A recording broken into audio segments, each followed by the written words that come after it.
Okay mister Nikhil, what is your strength? Ma'am I can flirt anywhere. अच्छा, ये आपकी strength है, तो फिर वीकनेस क्या है? आपकी ये दो खूबसूरत आंखें। आप इस स्किल से हमारी कंपनी ज्वाइन करना चाहते हैं? ओके टेल मी, इस स्किल से आप ऐसा क्या ही कर लेंगे कि हमारी कंपनी दी बेस्ट कंपनी हो जाए? मैम ये कंपनी तो दी बेस्ट कंपनी उसी दिन बन गई थी जिस दिन आप इस कंपनी में आए थे। You're right. आपको नहीं लगता आप चापलूसी कर? आप खूबसूरत हैं तो क्या कुछ भी कहेंगे? नहीं, मैं आपसे नीचे हूँ पोस्ट में, आप मुझसे पोस्ट में ऊपर, तो इसका मतलब ये नहीं कि आप मुझे कुछ भी कह देंगी। No, I didn't mean. एक सेकंड, क्या बोला आपने? वही जो इस कायनात का सबसे बड़ा सच है कि आप भला की खूबसूरत है, पर इसका मतलब ये नहीं कि इससे आपको ये हक मिल जाता है कि आप मुझे और मेरे इमोशंस को कुछ भी कह देंगी। ये आप कैसी बातें कर रहे हैं? रोकिए खुद को।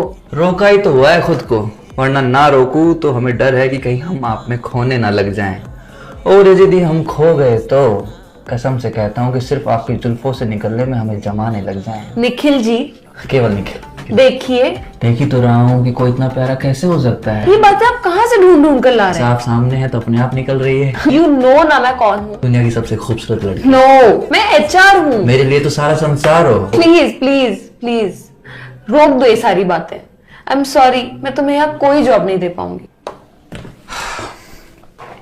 ओके, फिर मैं नहीं चाहता था कि मैं अपना ये हुनर किसी और HR के सामने दिखाऊं, पर अब क्या कर सकते हैं, पापी पेट का सवाल है। अब किसी की जिंदगी हो या कंपनी, अब उसमें जबरदस्ती तो नहीं रहा जा सकता ना। एक मिनट, तो ये सारी बातें तुम किसी दूसरी HR को मिलोगे उसे भी कहोगे? पता नहीं पता नहीं क्या होता है? तुम ऐसा कैसे कर सकते हो मेरे साथ? मैं तुम्हें कहीं नहीं जाने दूंगी। अब जाने भी नहीं दोगी, जॉब भी नहीं दोगी। You're hired। बस आसपास रहना मेरे।